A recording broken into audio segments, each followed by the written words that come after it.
নমস্কার বন্ধুরা, আজকে আমি আলোচনা করব ক্লাস 5-এর তৃতীয় পর্যায়ক্রমিক মূল্যায়নের পরিবেশ প্রশ্নবিচিত্রার। আজকে প্রথম প্রশ্ন দেখো, পরিবেশ বান্ধব যানবাহন হলো, এটা হবে সাইকেল। মেয়েদের যে বয়সের নিচে বিয়ে দেওয়া উচিত নয় তা হলো 18 বছর বয়সের নিচে। সূর্যগ্রহণ পৃথিবীর জন্য দায়ী, সূর্যগ্রহণ সৃষ্টির জন্য দায়ী চাঁদ। তারপরে কলকাতায় মানুষ বহন করার জন্য রিক্সা ব্যবহার করা হয় 1914 সালে। গৌণ জোয়ারের কতক্ষণ পর মুখ্য জোয়ার হয়? এটা হচ্ছে 12 ঘন্টা 26 মিনিট। পথের পাঁচালী সিনেমাটা বানিয়েছে সত্যজিৎ রায়। ধোঁয়াতে উপস্থিত একটি বিষাক্ত গ্যাস হলো কার্বন মনোক্সাইড। হেলমেটের গায়ে থাকে ISI ছাপ। টেলিস্কোপ আবিষ্কার করেন গ্যালিলিও। সূর্য থেকে পৃথিবীতে আলো আসতে সময় লাগে 8 মিনিট। তারপরে দেখো, শূন্যস্থান পূরণ আছে। লোকালয়ের মাঝে ছোট বনগুলিকে সমাজভিত্তিক বন বলে। হুইয়া পাখির পালক সংগ্রহের জন্য মানুষ তাদের মেরে ধ্বংস করে দিয়েছে। ড্যাশ হলো পশ্চিমবঙ্গের প্রধান খনিজ সম্পদ? কয়লা। বিদ্যুৎ কেন্দ্রে সমস্ত পাখার মধ্যে যে যন্ত্র থাকে তাকে বলে টারবাইন। ভারতে প্রথম যাত্রীবাহী ট্রেন আসে 1853 সালে। তারপরে আছে ড্যাশ পাতায় লেখা বইগুলিকে পুঁথি বলে? এটা হবে তাল পাতায়। চাঁদ পৃথিবী থেকে ড্যাশ কিলোমিটার দূরে অবস্থিত?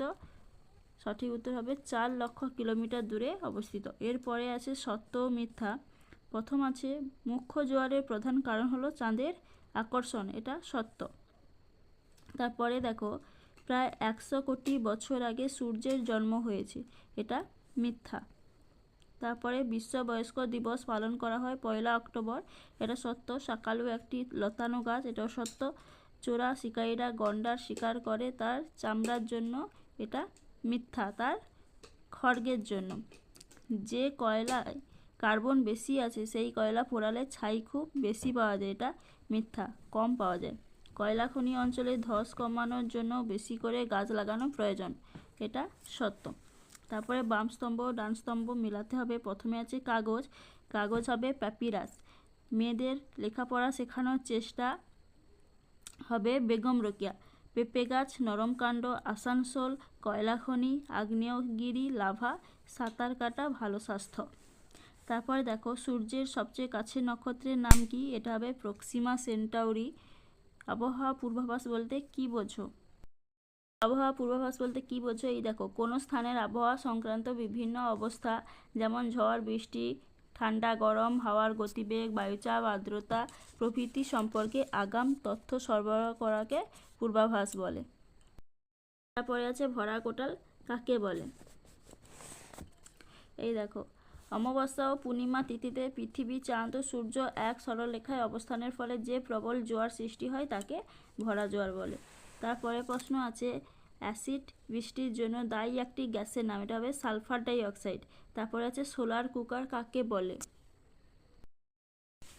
যে যন্ত্রের সাহায্যে সৌরতাপ ধরে রেখে তার তীব্রতা বাড়িয়ে রান্না করা হয় তাকে সোলার কুকার বলে।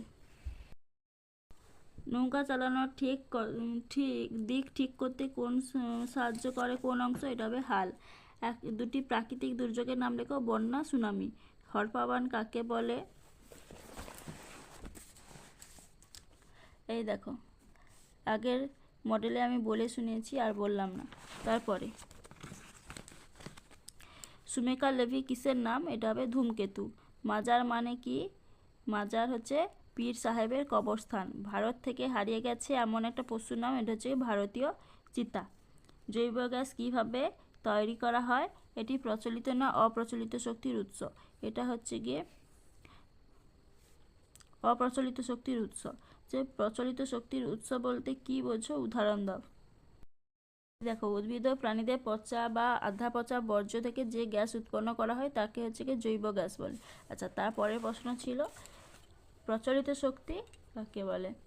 যে শক্তি উৎপাদনের যেসব উৎসগুলি মানুষ বহুকাল ধরে ব্যবহার করে আসছে এবং বর্তমানে যেগুলি ব্যবহার খুব বেশি সেগুলিকে প্রচলিত শক্তি বলে, যেমন কয়লা, খনিজ তেল, প্রাকৃতিক গ্যাস ইত্যাদি। এরপরে দেখো, জলচক্র কাকে বলে?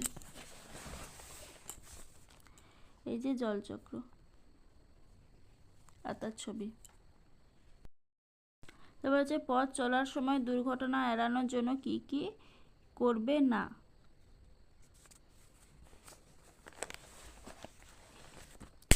এই দেখো এখানে দেখছে সবসময় ফুটপাত দিয়ে হাঁটবে, তাহলে লিখতে হবে যে সবসময় হচ্ছে গিয়ে মাঝ রাস্তায় দিয়ে হাঁটা যাবে না। তা হচ্ছে হেঁটে রাস্তা পার হতে গেলে সিগন্যাল, এর তার মানে যে সবসময় সিগন্যাল দেখে হাঁটতে হবে, সিগন্যাল না দেখে হাঁটা যাবে না। তাহলে ফুটপাতবিহীন রাস্তায় বাম দিক থেকে হাঁটা, সাবধানে হাঁটা, সেখানে লিখতে হবে বাম দিক থেকে হচ্ছে গিয়ে ডান দিক দিয়ে হাঁটা যাবে না, এইভাবে লিখতে হবে। রয়েছে শিশুদের দুটি অধিকার লেখো। শিশুদের দুটি অধিকার হচ্ছে গিয়ে বেঁচে থাকার অধিকার, আর একটা হচ্ছে গিয়ে মারধর মানসিক পীড়ন থেকে সুরক্ষার অধিকার, অবৈতনিক ও বাধ্যতামূলক শিক্ষা লাভের অধিকার, নিজের মত প্রকাশের অধিকার। আচ্ছা, তারপর হচ্ছে দূষণমুক্ত পরিবেশ গঠনের জন্য আমাদের কোন কোন কর্তব্য পালন করা উচিত, এটা আগে করানো আছে, করবে। এই ছিল আজকের আলোচনা। যদি ভিডিওটা ভালো লাগে তাহলে অবশ্যই আমার চ্যানেলটিকে সাবস্ক্রাইব করবে। ধন্যবাদ।